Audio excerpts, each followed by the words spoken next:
నమస్కారం, సిటీ వార్తలకు స్వాగతం. ముందుగా ముఖ్యాంశాలు.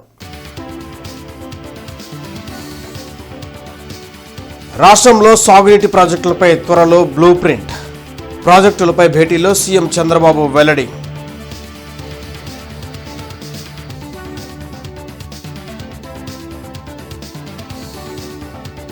దుగ్గిరాల్లో 2 వేర్వేరు కేసులలో 2 నిందితుల అరెస్ట్. సుమారు 38 లక్షల విలువైన ఆభరణాలు స్వాధీనం.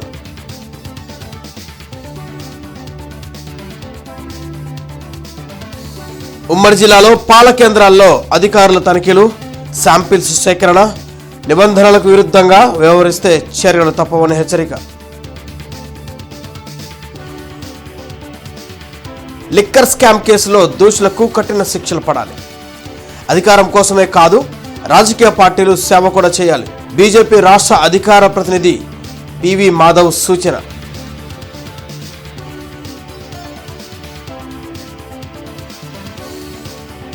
ప్రశ్నిస్తే పార్టీ కార్యాలయాలపై దాడులు చేయడం సరికాదు. రౌండ్ టేబుల్ సమావేశంలో వక్తల అభిప్రాయం. నదుల అనుసంధానం చేసి తెలుగు తల్లికి జలహారతి ఇచ్చే బాధ్యత తనదని ముఖ్యమంత్రి చంద్రబాబు నాయుడు అన్నారు. అసెంబ్లీలో సాగునీటి రంగంపై జరిగిన చర్చలో ముఖ్యమంత్రి చంద్రబాబు మాట్లాడారు. నదుల అనుసంధానం వల్ల నీటి సమస్యలు తగ్గుతాయని చెప్పారు.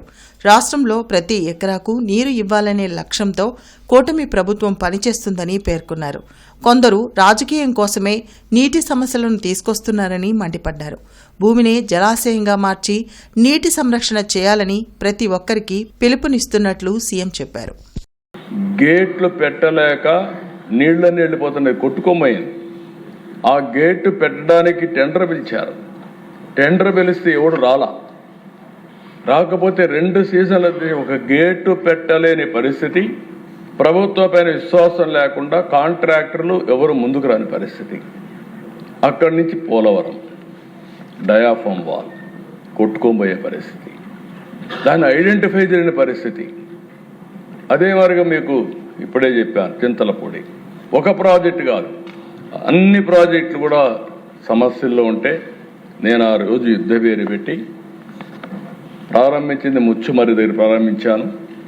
శ్రీకాకుళం వెళ్ళి ఏదైతే మన వంశధారి దగ్గరికి వెళ్ళి ఎండ్ చేసి ఫేజ్ 2లో మళ్ళీ చైతన్యం తేవాలని నేను అనంతపూర్ జిల్లాకు ప్రారంభించి నంద్యాలకు వచ్చాను. అధ్యక్ష, రాజమండ్రి కల్తీపాల ఘటనపై రాష్ట్ర వ్యాప్తంగా ఫుడ్ సేఫ్టీ, యానిమల్ హస్బెండరీ అధికారులలో కదలిక వచ్చింది. రాజధాని ప్రాంతమైన ఉమ్మడి గుంటూరు జిల్లాలో పాల సేకరణ పాయింట్లపై డ్రైవ్ నిర్వహించారు. ఫుడ్ సేఫ్టీ అధికారి పూర్ణచంద్రరావు ఆధ్వర్యంలో దాడులు నిర్వహించారు. ఫ్రీజర్లను పరిశీలించారు. పాల నమూనాలు సేకరించారు. నిబంధనలకు విరుద్ధంగా నిర్వహిస్తున్న పాల కేంద్రాల నిర్వాహకులపై ఆగ్రహం వ్యక్తం చేశారు. నిబంధనలు పాటించకపోతే క్రిమినల్ కేసులు నమోదు చేస్తామన్నారు.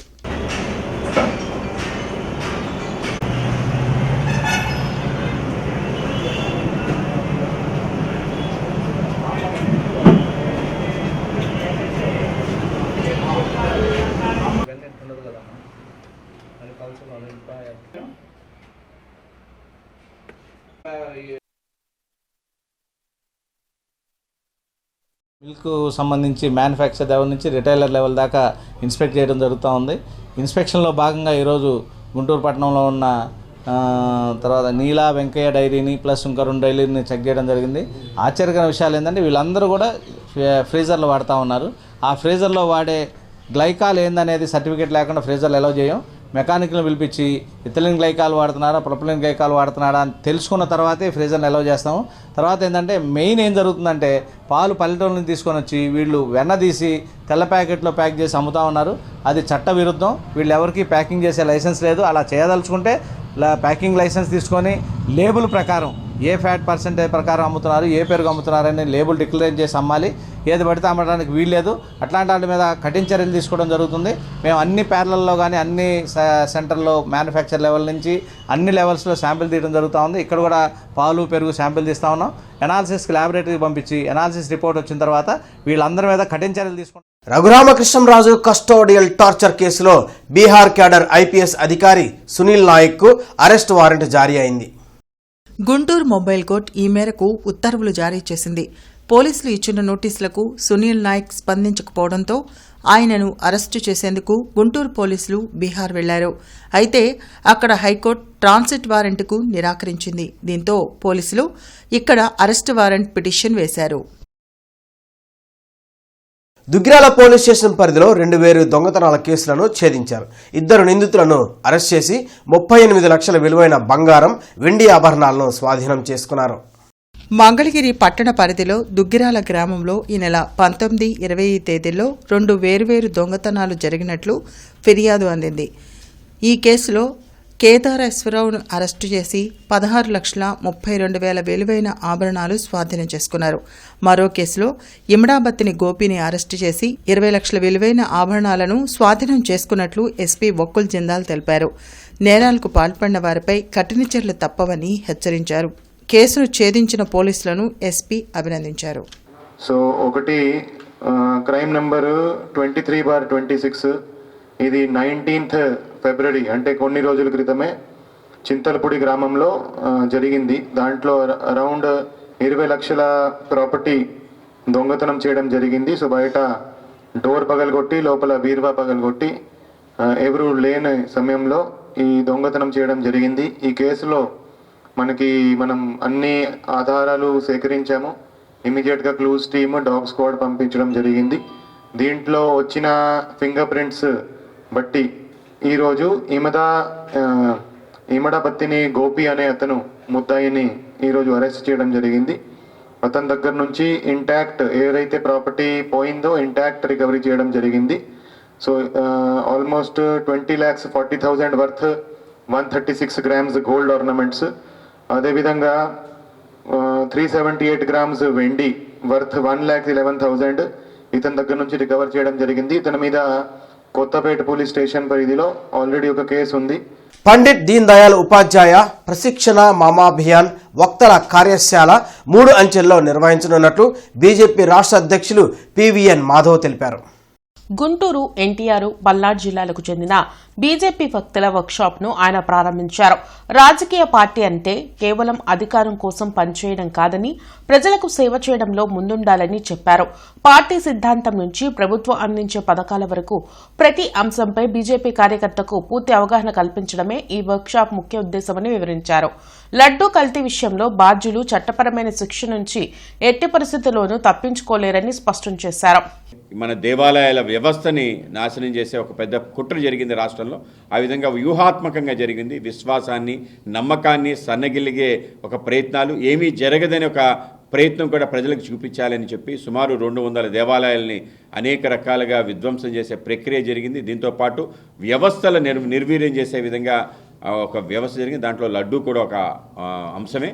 పరకామణి కానీ, లడ్డు కానీ, ఏవైతే సేవలు ఉన్నాయో స్వామివారి సేవల్ని తగ్గించడం కానీ, ఏవైతే దేవాలయ భూములు ఉన్నాయో వాటిని అన్యక్రాంతం చేయడం కానీ, అన్య మతస్థులు తీసుకొచ్చి చొప్పించే ప్రయత్నం కానీ, ఇటువంటి అనేక రకాల కార్యక్రమాలు జరిగాయి. తప్పనిసరిగా వీటన్నిటిపై విచారణ చేసి వాళ్ళని శిక్షించాలి. దాంతోపాటు ఈ వ్యవస్థల్ని తిరిగి నిర్మాణం చేసే దిశగా ఇప్పటికే మేము అనేక రకాల విషయాలు చెప్పడం జరిగింది. రాబో కాలంలో ఆ విధమైన వ్యవస్థ నిర్మాణం కోసం జాతీయవాద సంస్థలు అడుగులు వేస్తున్నాయి. ఆ విధంగా వెళ్తుంది. ఆంధ్రప్రదేశ్లో అటువంటి ఒక మంచి వాతావరణం, ఆధ్యాత్మిక వాతావరణం ఈ దేశంలో ఎక్కడా లేని విధంగా దేశంలో అన్ని దేవాలయాలు ఉన్నాయి. అయితే పక్కనున్న తమిళనాడు కానీ, కేరళ కానీ, కర్ణాటకలో ఆ దేవాలయాల వైభవం ప్రపంచవ్యాప్తంగా తెలుస్తుంటే దురదృష్టం మన యొక్క దేవాలయాల వ్యవస్థ ఆ విధంగా వెళ్ళట్లేదు. తప్పనిసరిగా మన దేవాలయాల వ్యవస్థ ద్వారా ఏదైతే టెంపుల్ టూరిజం ఉందో దాన్ని పెద్ద ఎత్తున తీసుకొచ్చే ప్రయత్నం.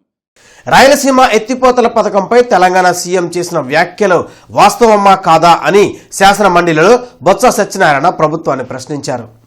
దీంతో సభలో అధికార ప్రతిపక్షాల మధ్య వాదోపవాదాలు చోటు చేసుకున్నాయి. రాయలసీమకు గత ప్రభుత్వం ఏమీ చేయలేదని మంత్రి పయ్యావుల కేశవ్ మండిపడ్డారు. సభలో సభ్యులు ప్రశ్నలు వేసి వాటికి సమాధానం ఇచ్చేలోపే గందరగోళం సృష్టించడం ఏంటని అన్నారు. వాళ్ళు ప్రశ్న వేసే ముందు వాళ్ళు ఆలోచించుకోవాలి. ఈ రాయలసీమ ఎత్తిపోతల పథకం మీద అడిగితే ఇది తిరిగి మన మెడకు చుట్టుకుంటుందా లేదా అన్నటువంటి ఆలోచన వాళ్ళకు ఉండాలి అధ్యక్ష. లేకుండా ప్రశ్నలేసి వాస్తవాలు వినడానికి వాళ్ళకు ఓపిక లేకుండా పోతే దానికి మేమెట్లా బాధ్యులం అధ్యక్ష? ప్రశ్న వేసే ముందు ఆలోచించుకోవాలి. ఇందులో దోషులు ఎవరు, తప్పు చేసింది ఎవరు, సమసాక్షిగా నిజాలు వెలుగులోకొస్తే ఎవరు ఇబ్బంది పడతారని వాళ్ళ నాయకుడి మీద ఏ రకమైనటువంటి చిత్తశుద్ధి ఉందో ఇవాళ అర్థమైంది అధ్యక్ష. సమసాక్షిగా జగన్మోహన్ రెడ్డి గారు రాయలసీమకి ఏమీ చేయలేదు అని ఈరోజు వైఎస్ఆర్సీపీ నిరూపించింది అధ్యక్ష.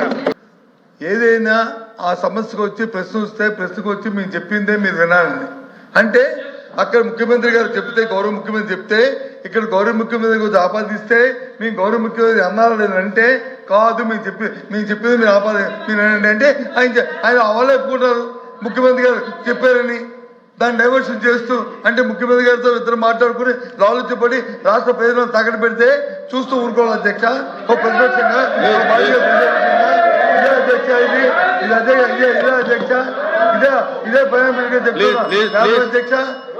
కాంగ్రెస్ పార్టీ కార్యాలయంలో అఖిలపక్ష రౌండ్ టేబుల్ సమావేశం జరిగింది. కాంగ్రెస్ పార్టీ కార్యాలయాలపై కొంతమంది మతోన్మాదులు జరిపిన పిరికి పందల దాడిని తప్పుపడుతున్నట్లు పీసీసీ వర్కింగ్ ప్రెసిడెంట్ మస్తాన్ వెలి తెలిపారు. వివిధ రాజకీయ పార్టీలతో పాటు విద్యార్థి, యువజన, ప్రజా సంఘాల నాయకులు ఈ సమావేశంలో పాల్గొన్నారు. నిరసన తెలిపితే పార్టీ కార్యాలయాలపై దాడులకు పాల్పడడం కరెక్ట్ కాదని మాజీ ఎమ్మెల్సీ లక్ష్మణరావు అన్నారు. కేంద్రంపై ఎన్డీఏ ప్రభుత్వం తీసుకుంటున్న అనేక నిర్ణయాలు కార్పొరేట్ శక్తులకు ఊతమిస్తూ ప్రజలకు తీరని నష్టం తెస్తున్నాయని చెప్పారు. ప్రజాస్వామ్యవాదులు కేంద్ర రాష్ట్ర ప్రభుత్వాల ప్రజా వ్యతిరేక విధానాలను వ్యతిరేకించాలని అన్నారు. ప్రజాస్వామ్య హక్కులు కొన్ని ఉంటాయి, వాళ్ళు నిరసన చేశారు, 2 ముఖ్యమైన అంశాల మీద చేశారు. కానీ దానికి వ్యతిరేకంగా ఈ విధంగా పార్టీ కార్యాలయాల మీద దాడి చేయటం, ఎందుకంటే నేను హిందూ కాలేజీ లెక్చరర్గా చేశాను 25 ఏళ్ళు. రోజు ఆఫీసు టీ తాగితే ఈ ఆఫీస్ ఎప్పుడు దాడి జరగడం నేను ఇంతవరకు చూడలే.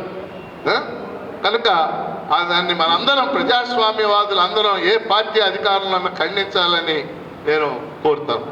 ఆంధ్రప్రదేశ్ గ్రామీణ బ్యాంక్ ఏటి అగ్రహారం బ్రాంచ్ నూతన భవన ప్రారంభోత్సవం జరిగింది.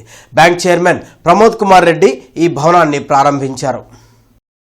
బ్యాంక్ చైర్మన్ ప్రమోద్ కుమార్ రెడ్డి ఈ భవనాన్ని ప్రారంభించారు. 45 కోట్ల రూపాయల టర్నోవర్తో ఏటగ్రహారం బ్రాంచ్ సేవలు అందిస్తుందని ఆయన చెప్పారు. సేఫ్టీ లాకర్ సౌకర్యంతో పాటు ఇతర బ్యాంకింగ్ సేవలను తమ కస్టమర్లకు మెరుగుగా అందించడమే లక్ష్యమని తెలిపారు. కార్యక్రమంలో bank general manager Ramakrishna, regional manager Srinivas, branch manager Mohan Krishna తదితరులు పాల్గొన్నారు.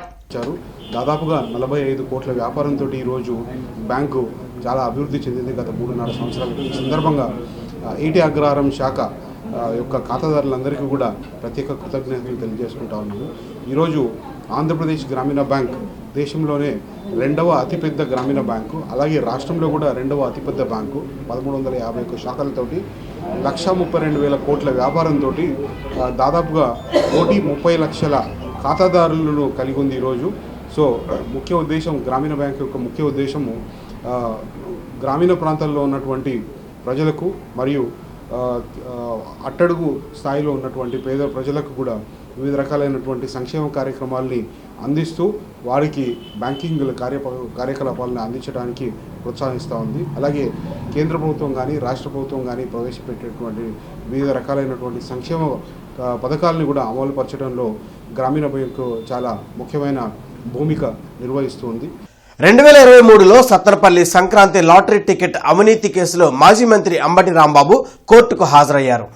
Guntur principal senior civil judge ముందు రిమాండ్ వాయిదాకు ఆయన వచ్చారు. ఈ కేసులో ఛార్జ్ షీట్ వేసిన తర్వాత కోర్టు సమన్లు వచ్చినప్పుడు కోర్టుకు హాజరు కావాలని అంబటికి న్యాయమూర్తి తెలిపారు.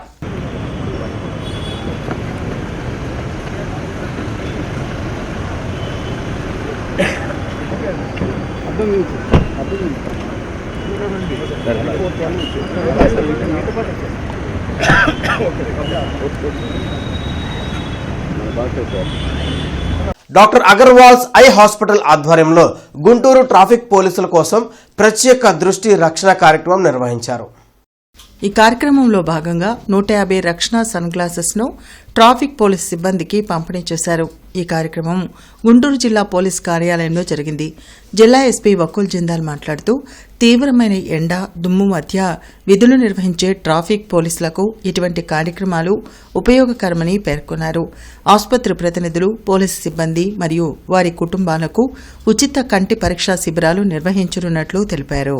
ట్రాఫిక్ పోలీసు అందరికీ ఈ మంచి క్వాలిటీ సన్ గ్లాసెస్ ఇవ్వడం జరిగింది, కూలింగ్ గ్లాసెస్, అదేవిధంగా హ్యాట్ అండ్ వాటర్ బాటిల్ కూడా ఇవ్వడం జరిగింది.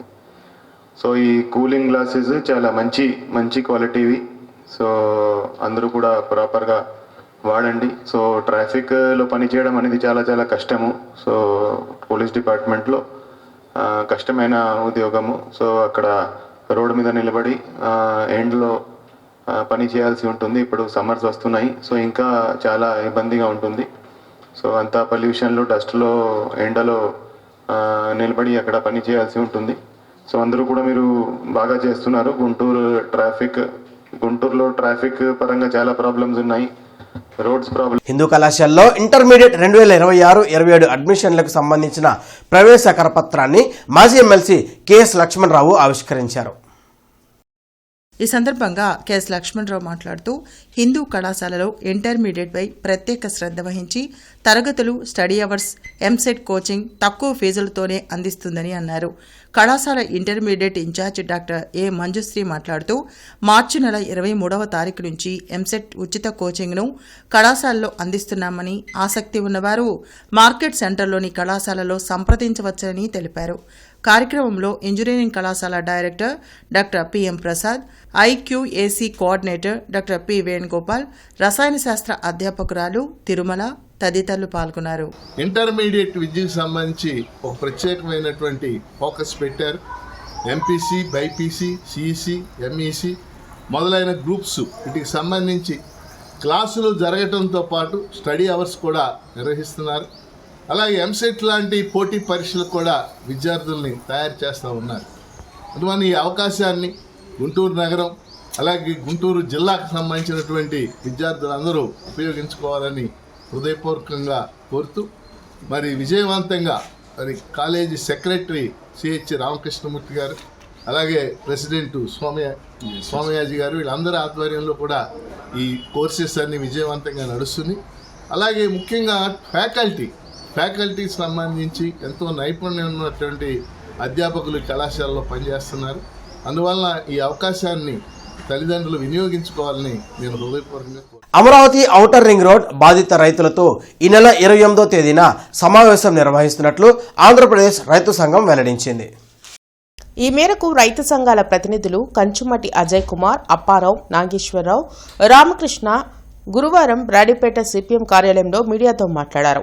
ఔటర్ రింగ్ రోడ్ భూసేకరణ విషయంలో రాష్ట్ర ప్రభుత్వం ఏకపక్షంగా వ్యవహరిస్తుందని చెప్పారు. జిల్లాలో 11 మండలాలు, 40 గ్రామాల్లో భూసేకరణ చేసేందుకు ప్రభుత్వం గెజెట్ నోటిఫికేషన్ ఇవ్వడం జరిగిందన్నారు. అయితే రైతుల పేర్లు, వారి అంగీకారం లేకుండా గెజెట్ నోటిఫికేషన్ ఇవ్వడం సరైన పద్ధతి కాదన్నారు. బాధిత రైతులతో సమావేశం నిర్వహించి ప్రభుత్వం తీరుకు వ్యతిరేకంగా పోరాటాలు చేస్తామని స్పష్టం చేశారు.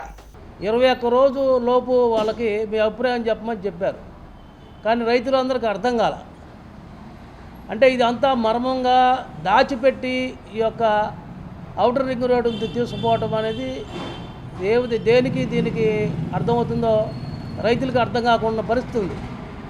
అందుకని రైతు సంఘంగా, కౌలు రైతు సంఘం, వ్యవసాయ కార్మిక సంఘాల 3 సంఘాలుగా మేము ఈ నెల 28వ తేదీన మధ్యాహ్నం 2 గంటలకు బీఆర్ఎస్ స్టేడియం పక్కన గల సిఐటి కార్యాలయంలో ఈ యొక్క అమరావతి కింద, ఈ ఔటర్ రింగ్ రోడ్డు కింద పోతున్న భూములు కోల్పోతున్న రైతుల సదస్సు జరగబోతున్నది. అందువల్ల ఈ ఏదైతే ఈ 11 మండలాలకు సంబంధించిన రైతులందరూ హాజరు కావాలని చెప్పేసి తెలియజేస్తున్నాం. అంటే ఈ విధంగా భూసేకరణ తీసుకునేటప్పుడు రైతులను కంగారుగా హడావుడిగా చేయాల్సిన అవసరం ఏంటి? దానికి గ్రామసభ జరపాలా, వాళ్ళ అభిప్రాయం తీసుకోవాలా? ఇదేం లేకుండా భయప్రాంతులు గురి చేసే విధంగా మీరు ఇవ్వకపోయినా మేము లాక్కుంటామనే పద్ధతిలో ఇవాళ ప్రభుత్వం వ్యవహరిస్తుంది. వెంకటేశ్వర విజ్ఞాన మందిరం వేదికగా సంస్థ అధ్యక్షులు నల్లక శ్రీనివాసరావు ఆధ్వర్యంలో ఈ నెల 28 మార్చి 1 2 రోజుల పాటు పౌరాణిక కళాకారుల సాంస్కృతిక సంక్షేమ సంఘం 29వ వార్షికోత్సవ వేడుకలు నిర్వహిస్తున్నట్లు నల్లక శ్రీనివాస్ తెలిపారు. ఈ సందర్భంగా నల్లక శ్రీనివాసరావు మాట్లాడుతూ మొదటి రోజు సాయంత్రం డాక్టర్ ఫన్నీ కుమార్ సినీ గీతాలతో ప్రారంభమై శ్రీ గణపతి మహత్యం, గయోపాఖ్యానం, శ్రీ రామాంజనేయ యుద్ధం, సత్య హరిశ్చంద్రలోని సన్నివేశాలను ప్రదర్శిస్తారన్నారు. రెండవ రోజు బాలనాగంలోని ఫకీర్ సన్నివేశం, ప్రముఖ కళాకారులతో సత్యహరిశ్చంద్ర పూర్తి నాటకం జరుగుతుందని, కార్యక్రమంలో పలువురు రాజకీయ ప్రముఖులు, పుర ప్రముఖులు పాల్గొంటారని తెలిపారు. అందరూ ఆహ్వానితులేనని, కళాకారులు, కళాభిమానులు, కళా పోషకులు పాల్గొని ఈ కార్యక్రమాన్ని విజయవంతం చేయాలని అన్నారు. ఈ సమావేశంలో సనిశెట్టి సాంబశివరావు, చెన్నుపాటి కృష్ణారావు, ఏవిఎస్ ప్రసాద్, డాక్టర్ రమణ, ఏలూరి సుబ్బారావు తదితరులు పాల్గొన్నారు. పట్టణ ప్రజలకు గుంటూరు పౌరాణిక కళాకారుల సంక్షేమ సంఘం వారు 29వ వార్షికోత్సవం సందర్భంగా గుంటూరులో ఉన్న ప్రేక్షక దేవుళ్లకు, కళాకారులకు, కళాభిమానులకు ఈ నెల 28 మార్చి 1వ తారీఖు 2 రోజులు గుంటూరు వెంకటేశ్వర విజ్ఞాన మందిరంలో పౌరాణిక గొప్ప ప్రదర్శనలు జరుగుతున్నాయి. కావున ఈ కార్యక్రమంలో ప్రతి ఒక్కరూ పాల్గొని విజయవంతం చేయవలసిందిగా కోరుకుంటున్నాం. ఐఎఫ్టియు గుంటూరు నగర కమిటీ ప్రముఖ నాయకుడు కామ్రేడ్ రాగి శ్రీనివాసరావు సంస్మరణ సభ సంగడిగుంట ఎల్ఆర్ నగర్లో జరిగింది. ఈ సభకు అఖిల భారత రైతు కూలీ సంఘం గుంటూరు జిల్లా అధ్యక్షులు కామ్రేడ్ వేల్పూరి నరసింహారావు అధ్యక్షత వహించారు. ఈ సభలో కామ్రేడ్ రాగి శ్రీనివాసరావు చిత్రపటానికి ఐఎఫ్టియు జాతీయ నాయకులు కామ్రేడ్ పి ప్రసాద్ పూలమాల వేసి నివాళులర్పించి మాట్లాడుతూ, కామ్రేడ్ రాగి శ్రీనివాసరావు తన అన్న రాగి సుబ్బారావుతో కలిసి ప్రజల సమస్యల మీద పోరాటాలు నిర్వహించారని అన్నారు. పేరేచర్ల తదితర ప్రాంతాల్లో పత్తి మిల్లుల కార్మికుల సమస్యల మీద పోరాడి విజయాలు సాధించారని అన్నారు. డిఈఓ సలీం భాషా నగరపాలక సంస్థ గుంటూరు రూరల్ మండలంలోని జెడ్పీ స్కూళ్లను తనిఖీ చేశారు. విద్యార్థుల సామర్థ్యాలను, పుస్తకాలను పరిశీలించారు. విద్యార్థి దశలో పునాది అయిన 10వ తరగతిలో అత్యధిక మార్కులు సాధించాలని సూచించారు. తద్వారా ప్రభుత్వ ఉద్యోగాలు సాధించవచ్చని ప్రేరణ కల్పించారు. ఆ దిశగా ఉపాధ్యాయులు సైతం విద్యార్థులకు తర్ఫీదు ఇవ్వాలన్నారు. కార్యక్రమంలో Agarwal operations vice president Srikanth, doctor Kalpana Reddy, doctor Sulochana పాల్గొన్నారు.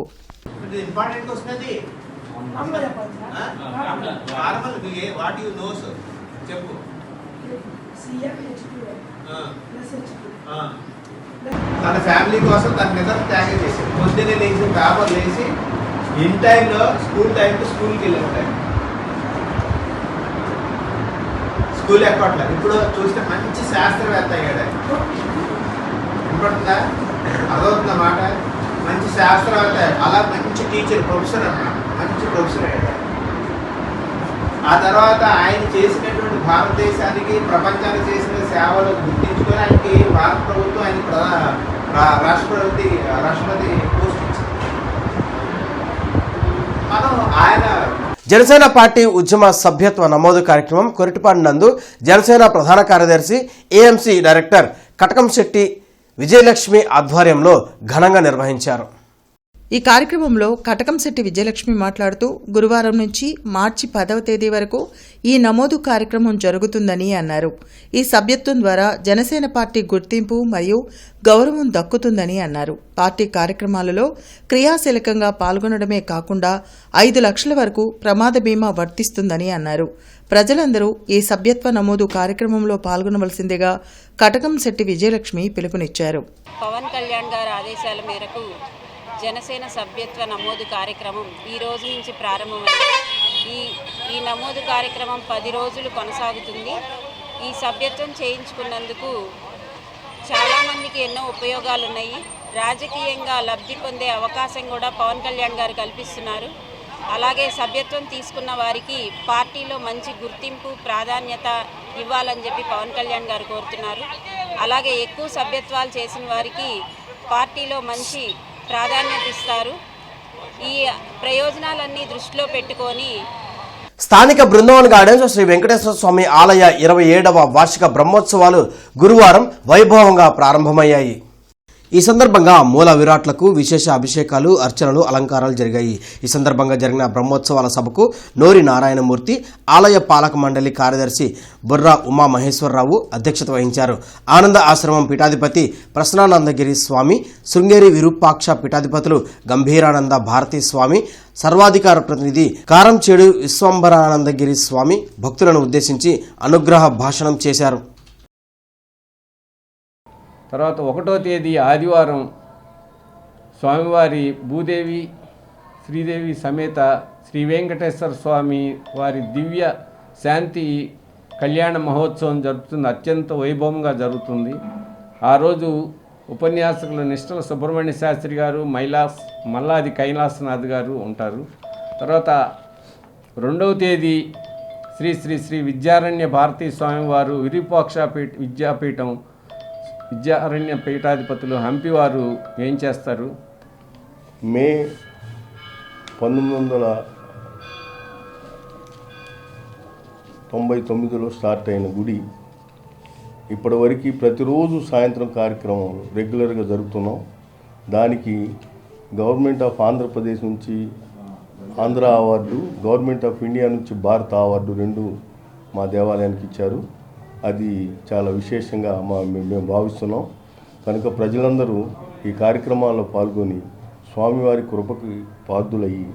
గుంటూరు వైద్య కళాశాలలో ఏర్పాటు చేసిన వైద్య విజ్ఞాన ప్రదర్శనను జిల్లా కలెక్టర్ తమీం అన్సారియా తనిఖీ చేశారు. ప్రదర్శన ఏర్పాటు పట్ల వైద్య కళాశాల ప్రిన్సిపాల్ను కలెక్టర్ అభినందించారు. ఎంతో విజ్ఞానదాయకంగా ఉందన్నారు. ప్రతి ఒక్కరూ తిలకించదగినదని చెప్పారు. విద్యార్థులకు అత్యంత ప్రయోజనకరంగా ఉంటుందని ఆమె తెలిపారు. వైద్య విద్య పట్ల ఆసక్తి కలిగిస్తుందని పేర్కొన్నారు. వైద్య కళాశాల ప్రిన్సిపాల్ సుందరాచారి వైద్య విజ్ఞాన ప్రదర్శన వివరాలు తెలిపారు. సాధారణ వ్యాధులు, రక్తపోటు, మధుమేహం, వడదెబ్బ, ప్రమాదాలు, విష సర్పాలు, కాటు నుండి అనాటమీ, ఫోర్స్నిక్, న్యూరాలజీ, కిడ్నీ, క్యాన్సర్ తదితర విభాగాలు, శరీర అవయవ నిర్మాణం, విద్యార్థులకు బోధన వంటి అంశాలను వివరించారు. వివిధ పాఠశాలలు, కళాశాలలకు చెందిన విద్యార్థులు ప్రదర్శనను ఆసక్తిగా తిలకించారు. ఈ ప్రదర్శన ఫిబ్రవరి 2వ తేదీ నుండి జరుగుతోంది. ఈ నెల 28వ తేదీన ముగియనుంది. ఈ కార్యక్రమంలో వైద్య కళాశాల ఆచార్యులు, వైద్య విద్యార్థులు, సిబ్బంది పాల్గొన్నారు. నేటి మిర్చి ధరలు ఇలా ఉన్నాయి. నాన్ ఏసీ మిర్చి ధరలు: కామన్ వెరైటీ 334 రకం మినిమం 13,500, మ్యాక్సిమం 21,000, మోడల్ 20,500 రూపాయలు. Number 5 minimum 13,500, number 5 minimum 13,500, maximum 21,000, model 20,500 రూపాయలు. 341 రకం minimum 14,000, maximum 21,500, model 21,000. Special variety Teja రకం minimum 13,000, maximum 18,300, model 17,500. Badigi 355 minimum 14,000, maximum 21,000, model 20,500 రూపాయలు. Devanur deluxe minimum 15,500, maximum 21,500, model 21,000. Armoor రకం మినిమం 13,000, మ్యాక్సిమం 16,500, మోడల్ 16,000. ఏసీ మిర్చి ధరలు: కామన్ వెరైటీ 334 రకం minimum 13,000, maximum 19,500, model 19,000. Number 5 minimum 13,000, maximum 20,000, model 19,000. 341 రకం minimum 14,000, maximum 20,500, model 20,000. Special variety Teja రకం minimum 13,000, maximum 17,200, model 16,500 రూపాయలు. బడిగి 355 minimum 14,000, maximum 20,500, model 20,000. మిర్చి తాలూకాయ common variety 334 రకం minimum 7,500, maximum 10,500, model 9,500. Number 5 minimum 7,500, maximum 9,800, model 9,500. 341 రకం minimum 8,000, maximum 12,000, model 11,500 రూపాయలు. Special variety Teja రకం minimum 7,500, maximum 9,500, model 9,200.